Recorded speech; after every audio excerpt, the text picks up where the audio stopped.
Hola, ¿cómo están? Muchas gracias por estar en esta ocasión con nosotros. Agradezco a la Comisión Nacional Estudiantil la invitación para la realización de esta conferencia que se titula La tarea de Antorcha, educar y organizar. Agradezco pues a todos ustedes su presencia y espero que sea de gran utilidad. Los invito a que pongan atención, pues el esfuerzo que hace la Comisión Nacional Estudiantil para estos cursos digitales es muy grande y ustedes tienen que valorarla. Cuídense y esta es la forma en la que lo estamos haciendo, cuidándonos para no concentrarlos a todos ustedes en un solo lugar, pero que al final de las cuentas tengan ustedes la preparación política necesaria para que tomen las decisiones correctas en su vida y puedan, junto con nosotros, hacer de esta patria, de México, una patria más justa, más libre, más soberana, más democrática y equitativa con los menesterosos. Gracias por estar el día de hoy aquí y espero que estas pláticas sean de su completo agrado y sobre todo muy educativas por el bien suyo y el bien de México. Gracias. Vamos a iniciar con nuestra plática. En esta ocasión vamos a tocar el tema de la tarea de Antorcha, educar y organizar. Vamos pues a entrar en materia. Educar y organizar. En principio se trata de dos conceptos cuya extensión, se dice, es distinta. ¿A qué me refiero? Es que el concepto de educar es un concepto más abarcador que el concepto de organizar. El concepto de educar refiere a la educación de todo el pueblo, de todo mundo, desde los más pequeños hasta los más grandes, desde los trabajadores del campo, los trabajadores de la ciudad, los trabajadores del volante, los obreros de fábricas, los mineros, a todo mundo, a los pescadores, a todos, incluidas las clases medias, altas, a todo mundo debemos procurar educar. Por eso se trata de un concepto muy amplio, se trata de un concepto vasto y eso es importante tenerlo claro. En cambio, organizar, no podemos organizar a todo México, no podemos organizar a todo mundo. Incluso sería impracticable la realización de una asamblea general en donde todos asistan. Eso es prácticamente imposible de realizar.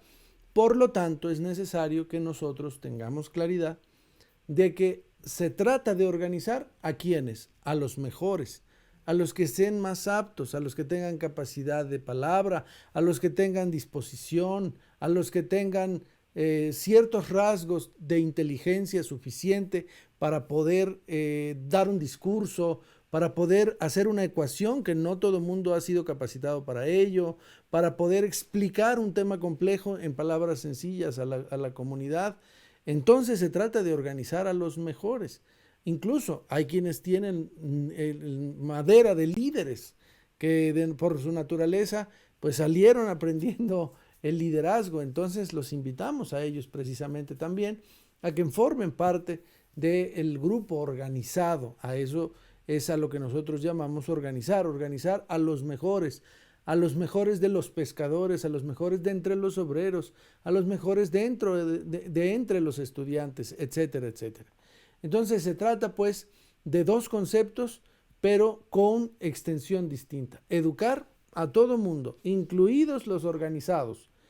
Y educar es pues una tarea compleja que vamos a ver enseguida, pero que al final de las cuentas es fundamental. Y dos, organizar a los mejores para que sean los que a su vez eduquen. Es muy interesante porque aquí hay que educar al educador y el educador es el que organiza. Y ahí es donde tenemos pues tarea por hacer. Avanzamos entonces. ¿Para qué educar y organizar? En la lámina pasada veíamos un rubro que decía la situación actual. ¿Para qué educar y para qué organizar? Morena es un desastre y vivimos una tragedia. Y el presidente de los Estados Unidos, en el estrado más alto que es, en este caso, sus mañaneras, invita a la gente a que utilice una estampita para no contagiarse del virus COVID, que lleva a la enfermedad del COVID-19. Entonces, un pueblo no educado no se da cuenta de que lo están engañando. Un pueblo no preparado, no capacitado para razonar y pensar más allá de lo simple, porque así lo han mantenido en la oscuridad, entonces es un pueblo que será engañado, es un pueblo que será manipulado, y entonces nosotros, ahí es donde entramos e invitamos a la gente a que se abra los ojos. Entonces, la primera parte de la primera pregunta de por qué educar, pues para que el pueblo abra los ojos. Eso es lo primero que hay que decir. Porque, por ejemplo, lo viejo, por lo que el pueblo votó en contra, fue, pues, por digamos, los políticos del pasado, de los que ya el pueblo estaba harto. Tan harto estaba que votó en contra de lo viejo. Pero ¿a cambio de qué? De lo nuevo. ¿Y qué es lo nuevo? Vean ustedes el señor de las estampitas. Eso es lo nuevo. Morena es lo nuevo. El problema es que el pueblo no lo analiza con cuidado, no lo analiza estudiando la situación, utilizando la ciencia, tratando de discernir entre lo bueno y lo malo. Porque hoy hay quienes dicen, antes que estábamos peor, estábamos mejor, y ahora estamos mucho peor de lo mal que estábamos antes.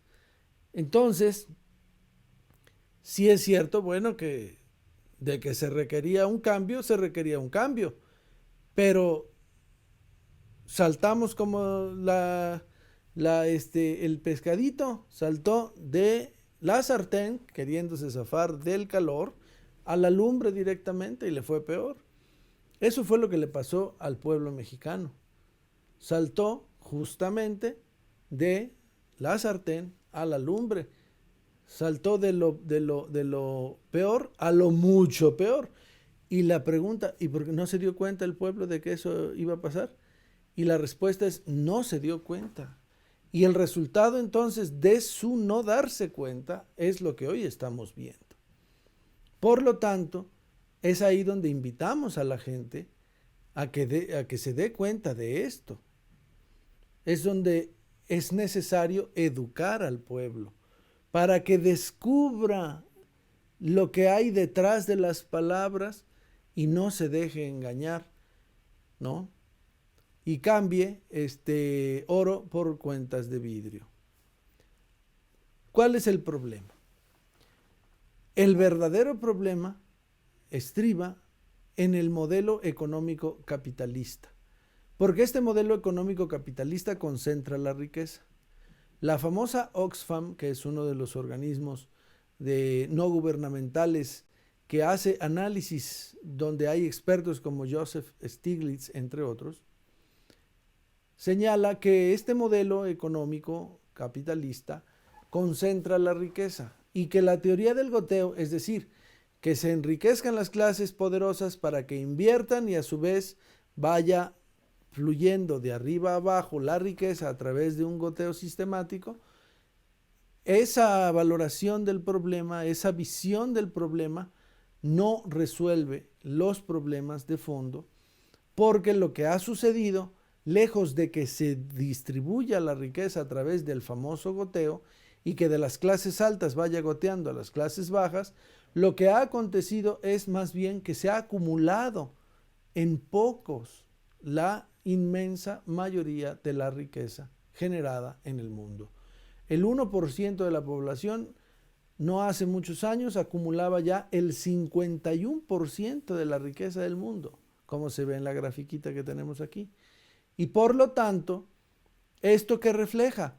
Pues precisamente que este modelo no hace otra cosa sino concentrar la riqueza. Eso es lo primero que tenemos que tener en cuenta los que queremos educar al pueblo. para poderle explicar bien a bien qué es lo que está sucediendo. Ahora bien, Martha Harnecker en su librito muy bonito, que les recomiendo que lo conozcan a fondo, lo estudien con cuidado, de qué es la sociedad, nos explica la contradicción fundamental del capitalismo. ¿Cuál es la contradicción fundamental del capitalismo? Consiste en que la producción tiene un carácter social.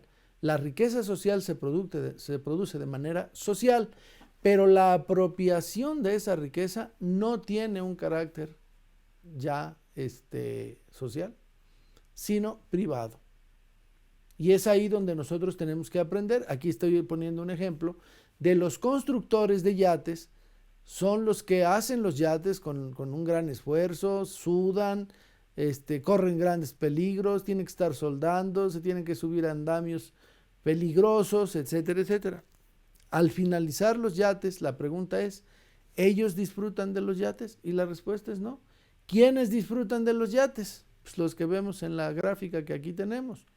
Entonces, como dijo Marx, en el manifiesto del Partido Comunista, los que trabajan, no disfrutan de la riqueza que producen. Y los que disfrutan de la riqueza no la producen, no trabajan para producir la riqueza. Entonces, ahí está la contradicción. La contradicción consiste en que el trabajo del hombre de manera social produce la riqueza. Pero la apropiación de la riqueza que hace la sociedad, que hace el cúmulo de obreros con su esfuerzo, esa sociedad no recibe más que como salario, o sea, una mínima parte, la parte de la riqueza que ellos producen. Entonces, se produce socialmente la riqueza, pero no, se la apropian de manera privada. Esa es la contradicción. La solución a la contradicción está encerrada en sí misma. Si la producción tiene un carácter social de toda la riqueza, la distribución, ¿cómo debe de ser? Social, ¿no les parece? Esa es la solución. Eso es a lo que se aspira cuando se propone un nuevo modelo económico. Pero eso no es lo que está aconteciendo en nuestro país. Uno de los problemas fundamentales es que al pueblo de México le hace falta conciencia de clase. O sea, entender esto que les acabo de explicar. La clase trabajadora es la que genera la riqueza, pero no disfruta de esa riqueza. Y por lo tanto, al no disfrutar de esa riqueza, se encuentra lamentablemente en una situación de miseria, de pobreza, de falta de recursos económicos para poder vivir siquiera de manera decorosa. Hay millones de mexicanos que viven con menos de un salario mínimo, cerca de 5 millones. Entonces, falta conciencia de clase, porque hasta uno se pregunta, bueno, pero ¿quiénes son más? ¿Los trabajadores que producen la riqueza o los patronos? Los patronos son unos poquitos, el 1% de la población, dice Stiglitz. Y entonces el 99% restante, ¿qué? Pues está en la sociedad allí, pero casi como autómata y trabajando, vamos a decirlo así, en automático, pero sin conciencia de clase, operando sobre la base de actuar sin saber exactamente qué es lo que está haciendo. Entonces, ya desde el manifiesto comunista, al hablar de conciencia de clase, nosotros tenemos que recordar el concepto de clase. ¿Qué es la clase social? Porque si vamos a hablar de conciencia de clase, pues mínimamente tenemos que entender lo que es la clase social. Y de hecho, justamente los trabajadores de este país, la gente más humilde, tiene que tener claridad de qué cosa es eso. ¿De qué estamos hablando cuando hablamos de clase social? ¿Y a qué clase pertenece en la sociedad esta persona, este individuo? Ahí es parte ya del proceso educativo. ¿Qué es la clase social? Se determina por el lugar que ocupas en relación con los medios de producción. Pero para ser más claro y gráfico, es que eres propietario o no de los medios de producción. Si no eres propietario de medios de producción, eres proletario. Si eres propietario de medios de producción, entonces eres de la clase burguesa. Claro, alguien va a decir, pues es que yo tengo un botecito de tamales y esos son medios de producción. Sí, sí lo son. ¿Y entonces se puede considerar burgués? No. ¿Por qué? Pues por el tamaño. Se le llama pequeño burgués. Y hay quienes ni siquiera tienen medios de producción, pero piensan y sienten como si fueran pequeños burgueses. Pero ese es otro tema. Entonces, esto es lo que determina las clases sociales. Ahora bien, Marx en el manifiesto también hace el análisis de un par de conceptos que es la clase social en sí y la clase social para sí. La clase social en sí consiste donde tú naciste, la cuna. Si naciste en la casa de Carlos Slim, pues es que eres burgués. Ahí naciste, eres burgués porque en sí eres burgués, lo quieras o no lo quieras. Si naciste en la cuna de un obrero trabajador de fábrica, entonces eres obrero. En sí, tu clase social de origen es esa. Pero la clase social para sí, conceptos de clase en sí y clase para sí, que Marx retomó de la cosa en sí y la cosa para sí de Kant, que después utilizó Hegel. Aquí, en este caso, la clase social es para sí es la clase social en la que ya se toma conciencia de la clase a la que uno pertenece. Entonces, en la tarea de educar, la gente es, aunque no lo sepa, es parte de una clase social. Pero hace falta que tome conciencia de su clase para que tome acciones precisas a favor de su propia clase. Entonces es necesaria la toma de conciencia. Pero la toma de conciencia no es automática. No surge de la noche a la mañana como por iluminación del lado bueno de la fuerza, como dicen los de la Guerra de las Galaxias, sino que es resultado de un proceso educativo.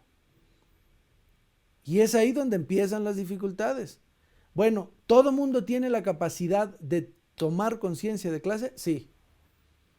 ¿Todo mundo va a tomar conciencia de clase? No es tan fácil. ¿Cómo va a ser posible que alguien tome o no la conciencia de clase? Depende de quién le enseñe, depende de quién le eduque. Entonces, lo que hasta hoy hemos visto es que ni en la escuela, ni en las universidades, ni en la casa, ni en los talleres, ni en el cine, ni en los teatros, ni en las aulas en general, se enseña a tomar conciencia de clase. Más bien se busca la manipulación de las clases para que no se rebelen, para que no trabajen a favor de sí mismas como clases sociales, sino que se les enseña manipulándolos a que mantengan el estatus social. Y todo entra en juego. Si eres pobre, pues es porque el destino te hizo pobre. Y pues no te quejes, es tu suerte, algún día a lo mejor te va a ir mejor. Ten fe. Eso le dicen a la gente. Entonces, bueno, ahí está la tarea. Marta Harnecker en su librito muy bonito y muy interesante a la vez, que es el de conceptos elementales del materialismo histórico, nos habla, retomando lo que Lenin estudió en torno al factor espontáneo y al factor consciente de las masas, nos dice, toda clase social por su situación objetiva dentro de la producción social tiende a reaccionar de una manera típica, de una manera particular. O sea, cada clase va a reaccionar en función de su situación particular. A eso, dice, llamaremos instinto de clase precisamente a esos esquemas inconscientes de reacción, productos de la situación de clase que se encuentran en la base de todas las manifestaciones espontáneas de clase. El instinto de clase es subjetivo, o sea, depende del sujeto. del individuo y es espontáneo, el instinto de clase. La conciencia de clase es objetiva y racional. Objetiva ya no depende del individuo, es objetiva, pero además es racional. Entonces, fíjense bien, ¿qué le dijo a la sociedad en el instinto de clase? Que algo andaba mal con los gobiernos pasados. Primero, 70 años del gobierno, de gobiernos priistas, pero cambio hacia una ruta neoliberal en los años 90, 94, con el Tratado de Libre Comercio. Luego el cambio de poderes hacia el PAN. Luego nuevamente el cambio de poderes hacia el PAN. Y luego en ese sentir de que pues, ya le dimos chance al PAN y pues no lo estaba haciendo bien, pues vamos a ver, se me hace que un PRI nuevo es el que se está necesitando y llega Peña Nieto y entonces le dan como si dijéramos la sociedad por su instinto decir es que estos no la hicieron, entonces vamos otra vez para atrás. Y entonces retoman como si dijéramos el rumbo en el que venían creyendo que iban a estar mejor, pero la realidad les fue demostrando que tampoco. Y entonces, ¿qué dijo el instinto de clase? Pues ya estuvo suave, ¿no? Ya estuvo suave. El instinto les dice que algo anda mal, pero el instinto no les llega a decir qué en concreto está mal. Porque precisamente por eso es subjetivo, depende de cada individuo cómo la valore, y es espontáneo. O sea, no resulta de un, ahora sí, de un racionamiento ni se materializa objetivamente en la realidad. Porque entonces justamente dejaría de ser instinto y pasaría a ser conciencia. Ahora bien, ¿qué es lo que estoy queriendo decir? ¿Qué le dijo el instinto en la elección pasada? Pues al escuchar que López Obrador dijo que iba a cambiar el modelo económico y que se iba a acabar la corrupción y que el mal de males en México era la corrupción, lo cual es falso, pero la gente en su instinto dijo, pues yo creo que sí, el problema está allí, porque si no, ¿por qué yo estoy tan pobre? Entonces una de las promesas de campaña fue, voy a vender el avión presidencial y con eso le voy a ayudar a los pobres. Pues la gente que no sabe hacer cuentas, no sabe que si lo vendieran y se lo repartieran en partes iguales a todos los mexicanos, le tocaría de a 50 pesos.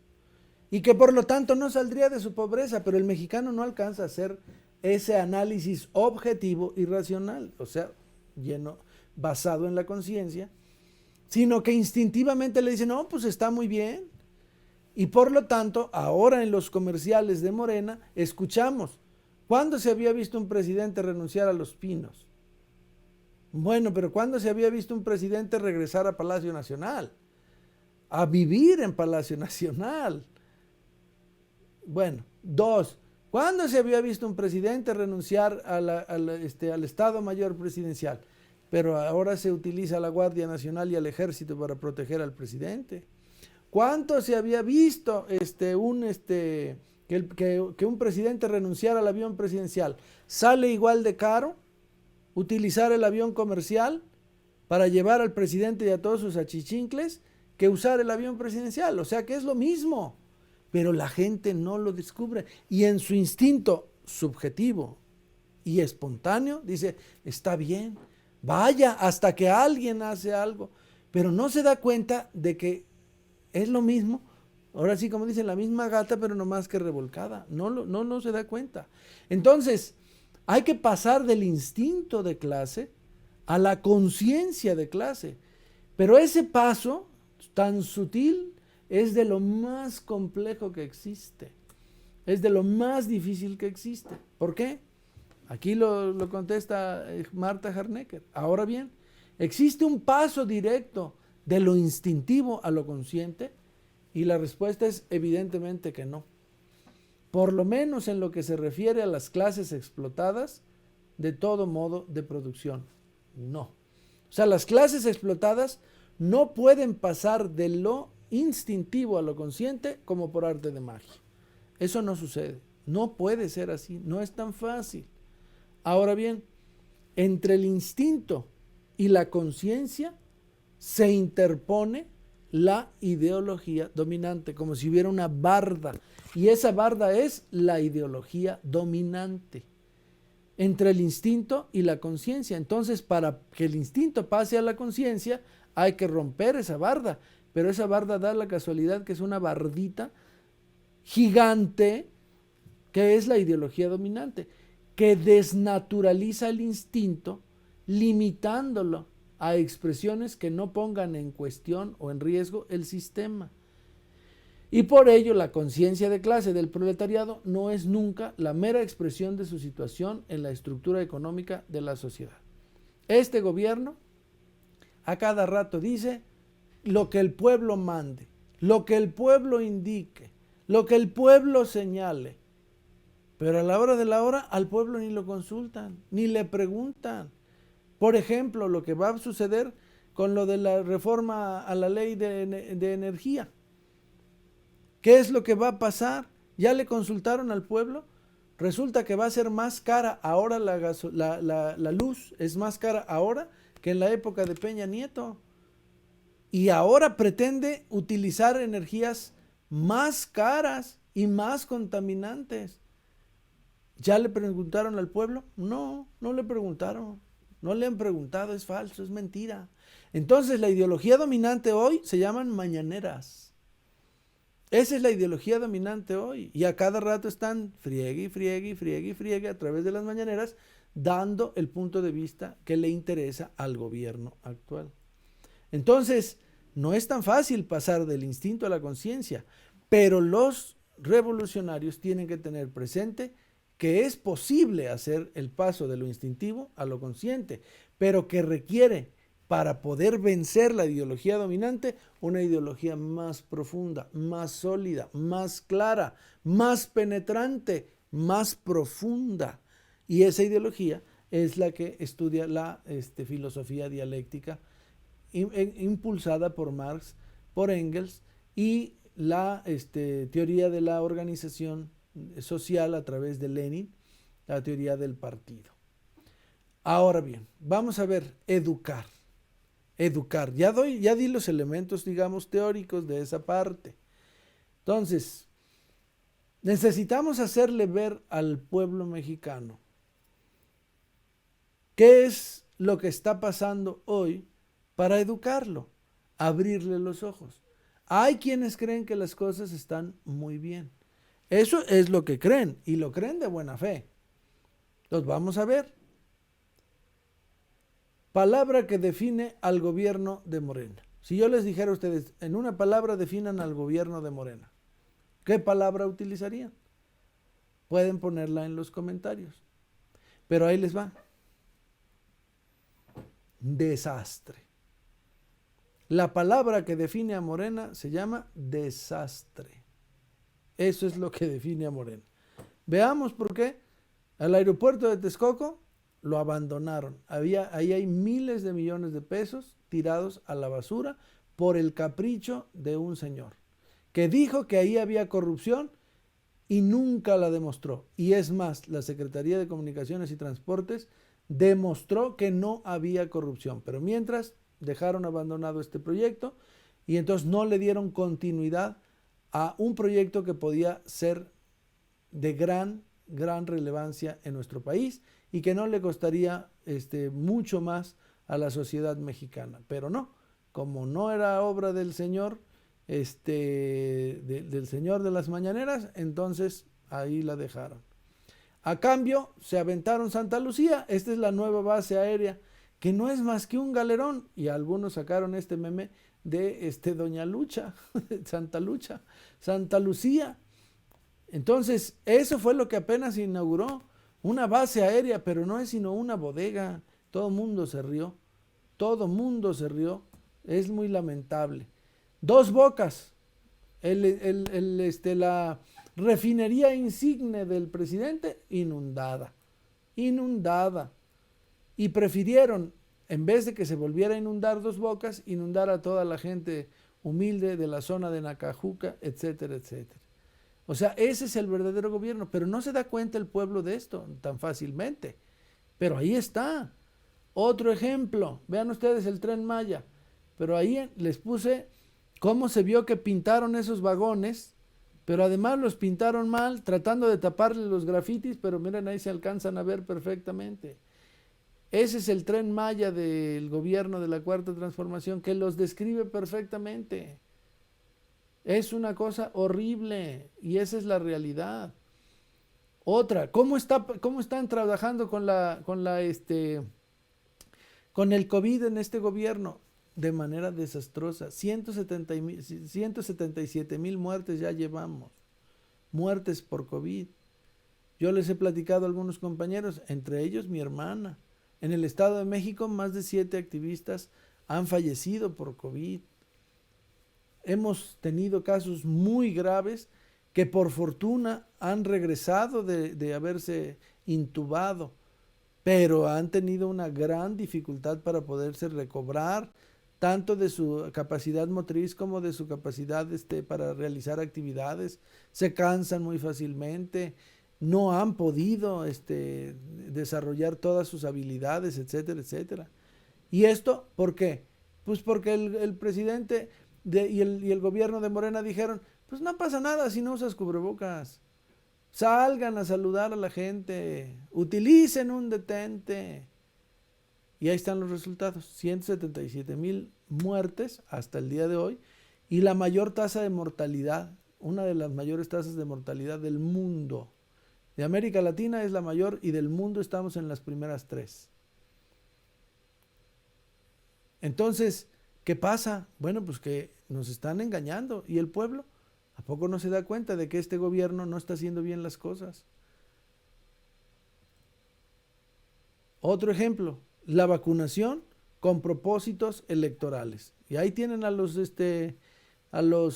servidores de la nación, te hacen la inyección y luego te pasan a un módulo donde hay un montón de gente que para revisar los efectos secundarios te están haciendo preguntas, que de dónde es, llenando un cuestionario, o sea, sacándote información para ver si vas a estar con Morena en la siguiente elección. Ese es un problema. Y yo pregunto, ¿y la gente no se da cuenta?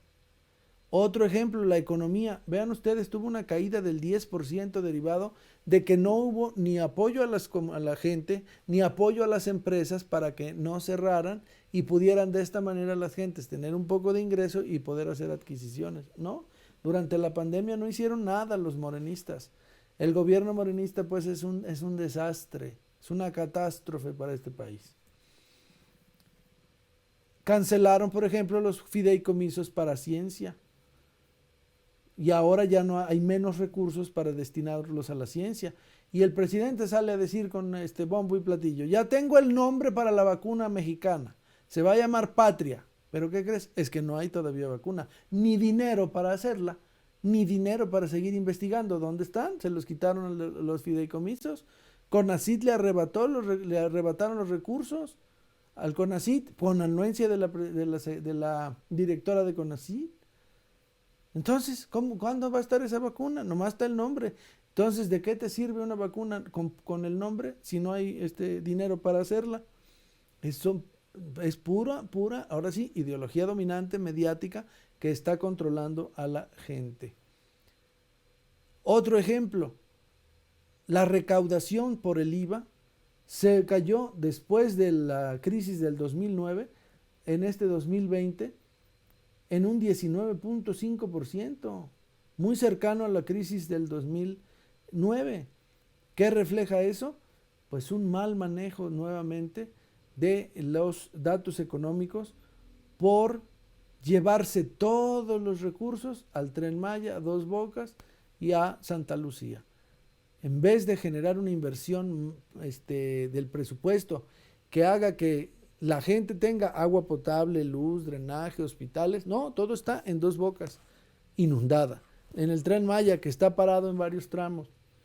Y en Santa Lucía, que encontraron más mamuts y acaban de hacer una bodeguita tipo Aurrera. O sea, en esas manos está México.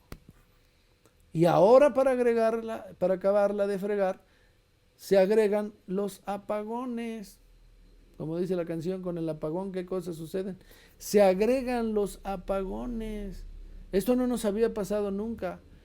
Y todo eso se debe a los malos manejos de la cuarta transformación.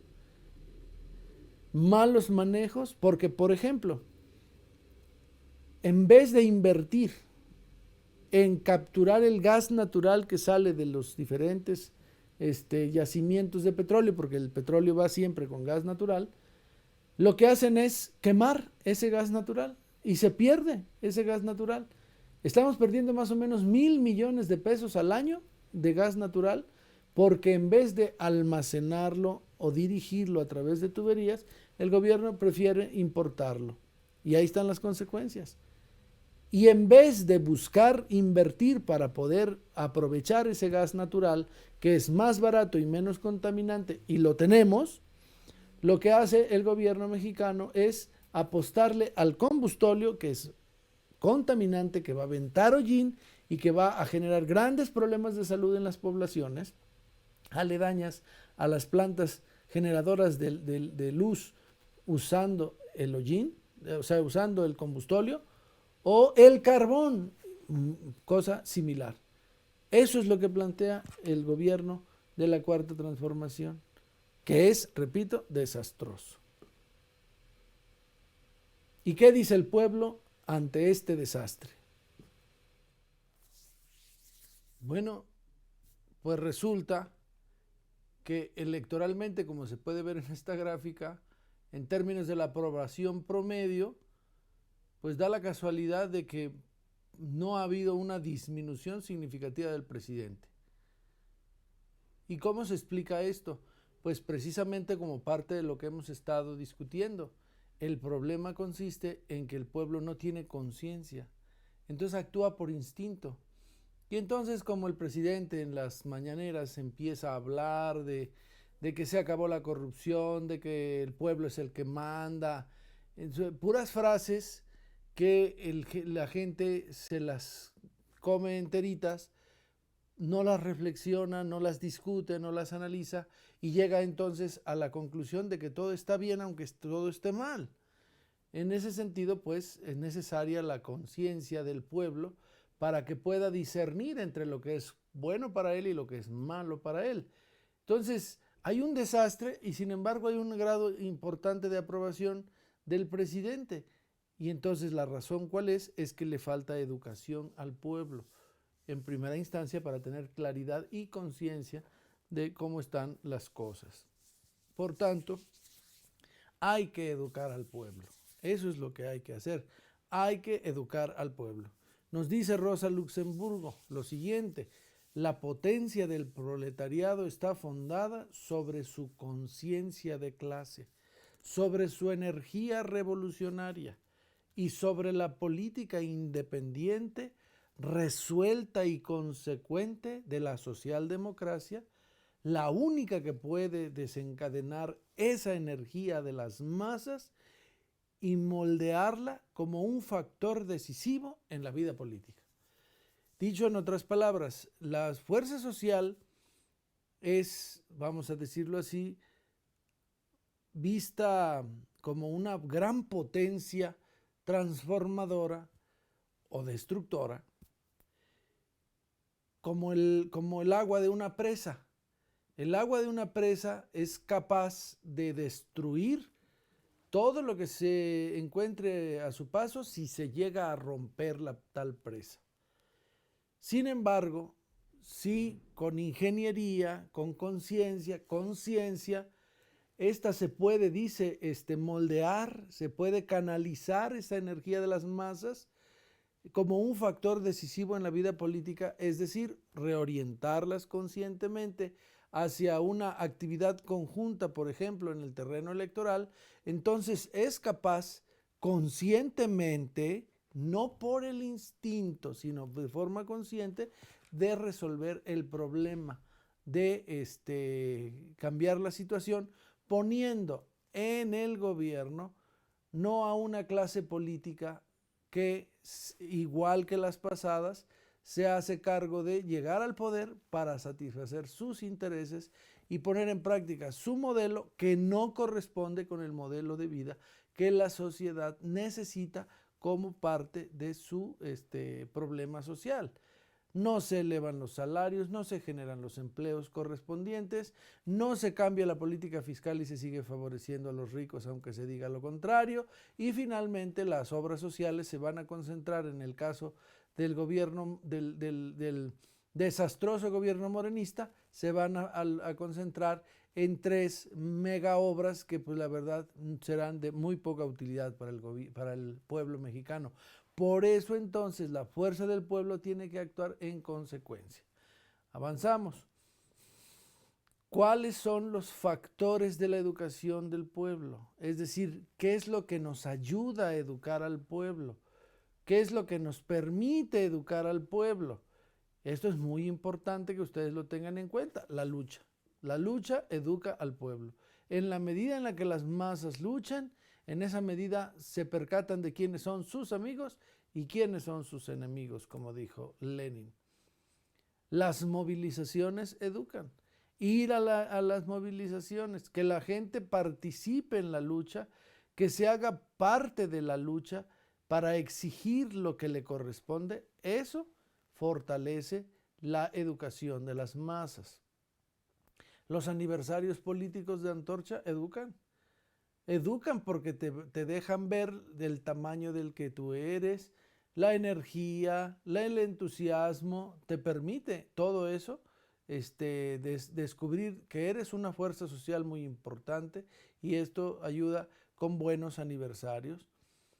Por supuesto, la cultura antorchista educa definitivamente.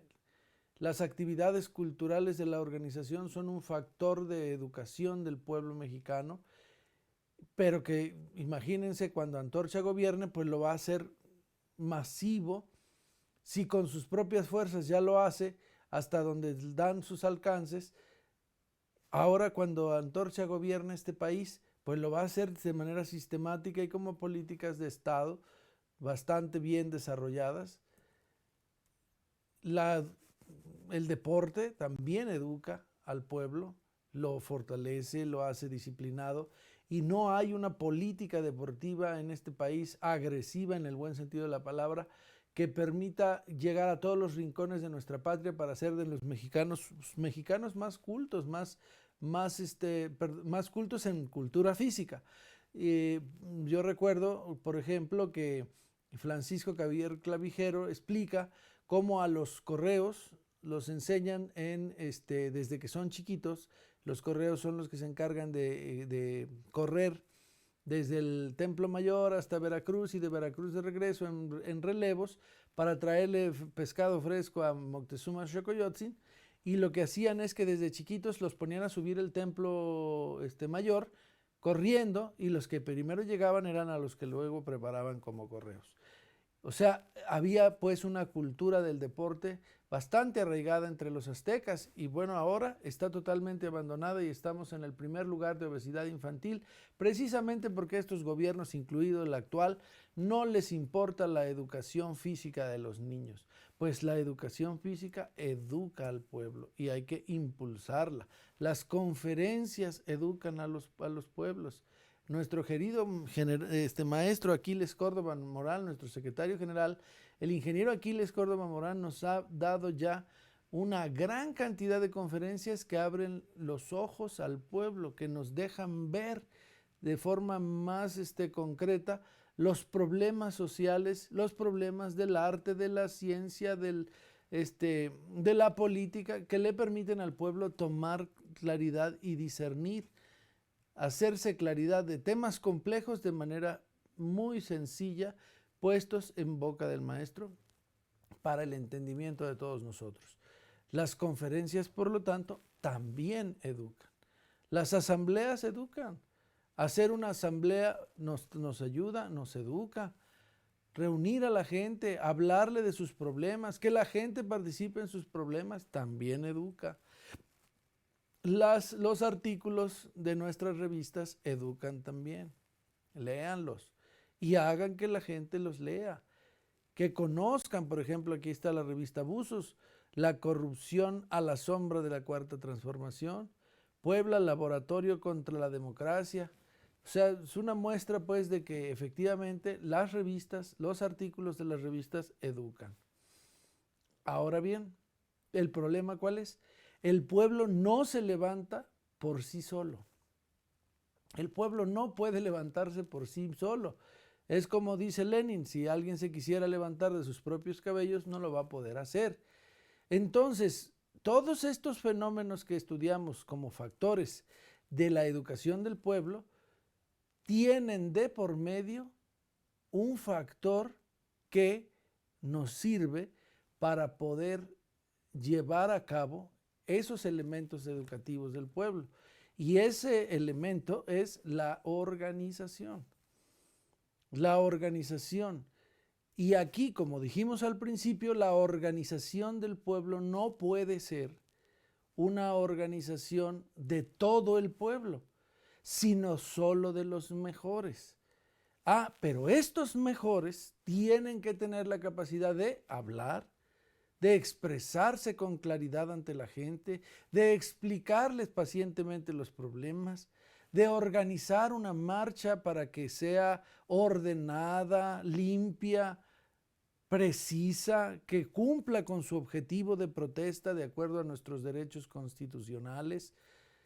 Y todo eso lo tiene que hacer un grupo de gente organizada, que tenga claridad, para que pueda guiar al pueblo. Es decir, es el pueblo mismo, educado, pero el que sobresale de entre el propio pueblo y que tiene la capacidad de haber entendido más allá del pueblo común los problemas sociales y la forma de solucionarlos, y de esta manera poder llevar a cabo un proceso educativo político de fondo que le permita llevar a cabo las tareas que acabamos de ver: las asambleas, las marchas, las movilizaciones, los actos culturales, los actos deportivos. Solo el pueblo organizado puede llevar a cabo eso.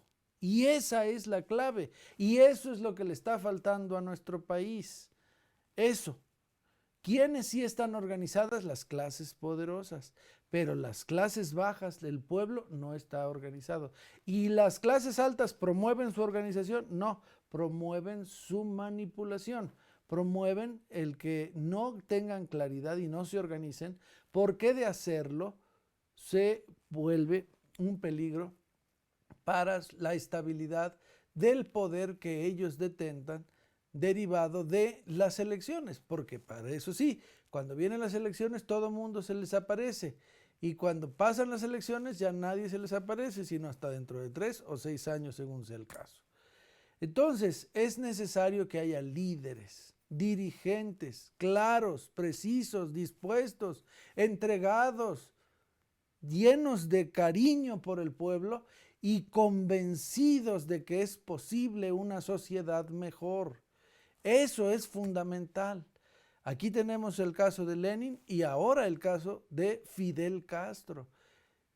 Vean ustedes cómo el comandante Fidel y Lenin eran grandes guías de las masas. Pero no solo ellos, también nuestro querido maestro, el ingeniero Aquiles Gordo Morán, un gran dirigente de masas que le lleva claridad al pueblo y que le lleva la visión de nuestra organización, que es una organización revolucionaria y que sí tiene claridad de lo que hay que hacer en este país, que no anda improvisando, que se está preparando.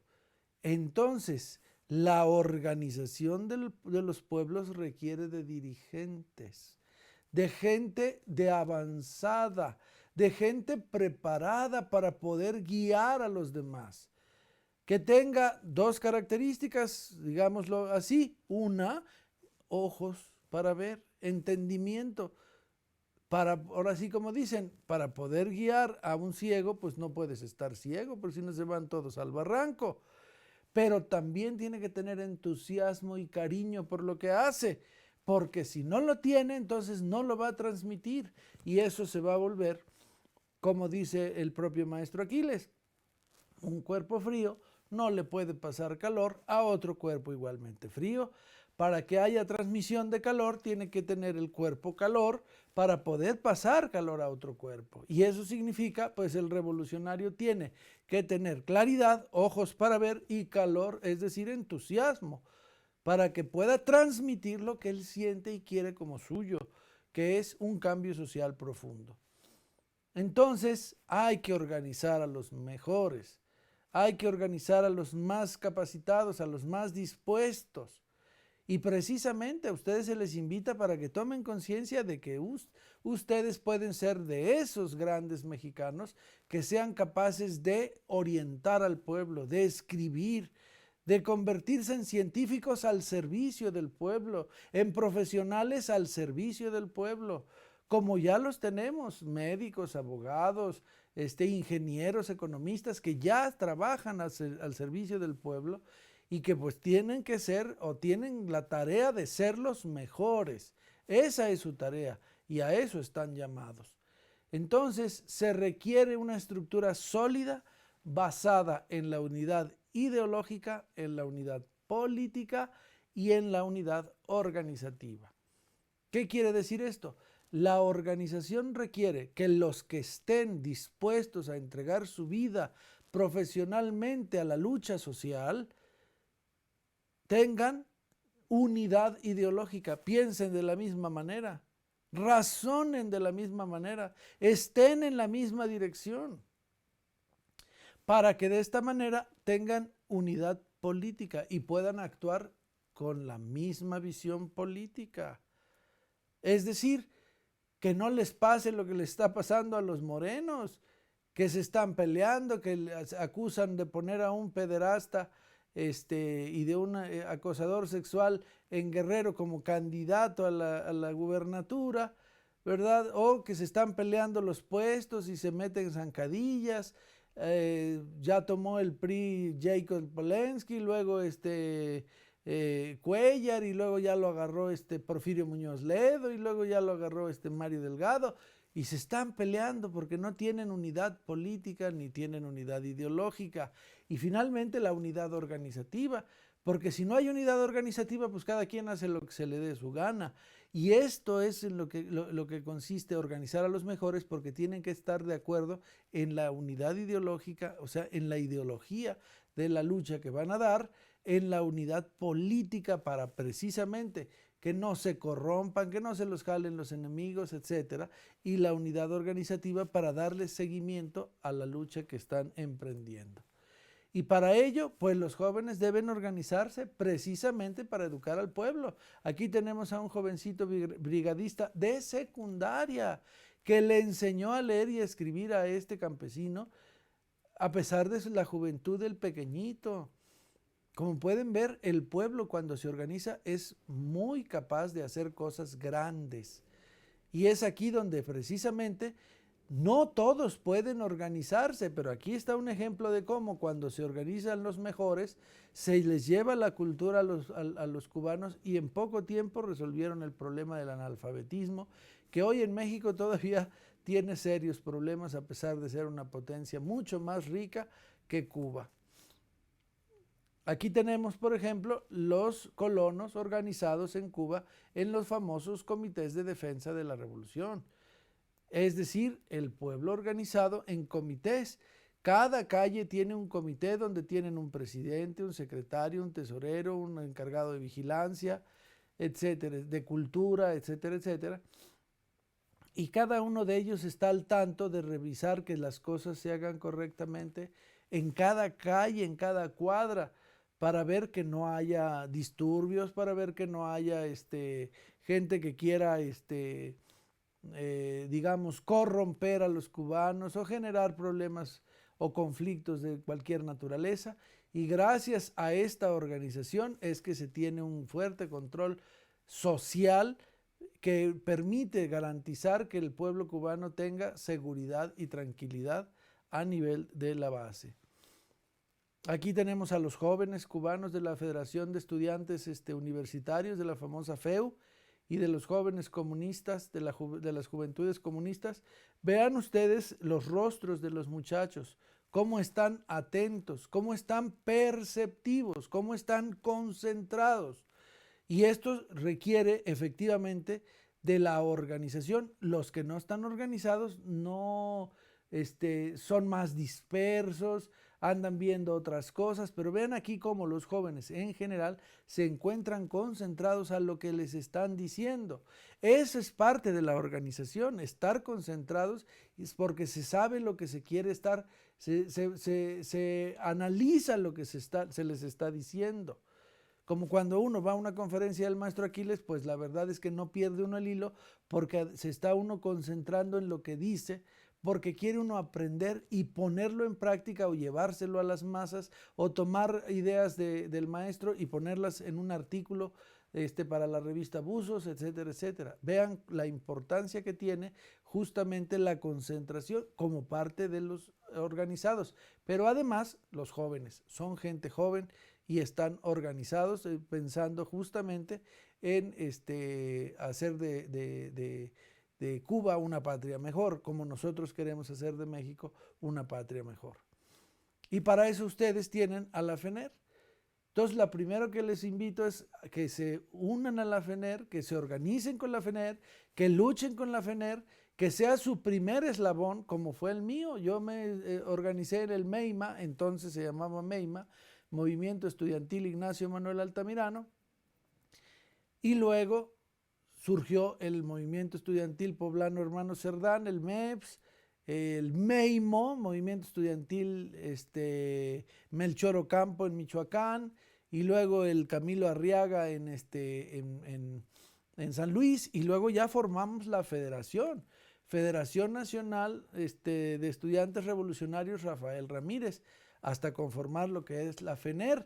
Entonces, organícense para luchar a favor de la educación, de mejorar las condiciones. En este caso, por ejemplo, que los pueblos tengan internet para que puedan estudiar los jóvenes, que los jóvenes que no tengan computadora o un teléfono inteligente para poder tener acceso a las clases a distancia, pues lo tengan. Quien no tenga dinero, pues que le den una beca y exigir a los que no les hayan dado su beca, exigírselas al gobierno porque se comprometió a dárselas a todos.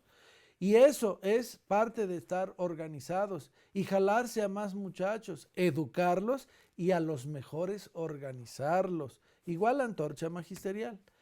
También entonces pónganse a luchar, jóvenes, porque tienen la capacidad de hacerlo, tienen inteligencia y eso los va a elevar. Eso hará de los fenerianos, de ustedes jóvenes, los mejores. Entonces, sí, la FENER ha participado en luchas y por eso creo que es capaz de hacer cosas muy grandes. Yo me acuerdo que cuando estaba en la universidad, organizamos un plantón en Toluca y nos tocó quedarnos el 25 de diciembre, 24, 25 y el 31 y 1 de enero, con unos fríos terribles, pero con una voluntad superior a los fríos. Así es que, jóvenes, es posible que uno se organice, se convenza y luche para toda la vida a favor de los más desprotegidos. Los más desprotegidos son la fuerza social del cambio, pero necesitan de la mano inteligente del pueblo organizado. Ahora, ¿qué otro instrumento tienen para organizarse? El movimiento antorchista. El movimiento antorchista es una estructura que justamente tiene la capacidad de organizar y educar al pueblo para poder generar un movimiento social que permita un verdadero cambio revolucionario, pacífico pero revolucionario en nuestro país.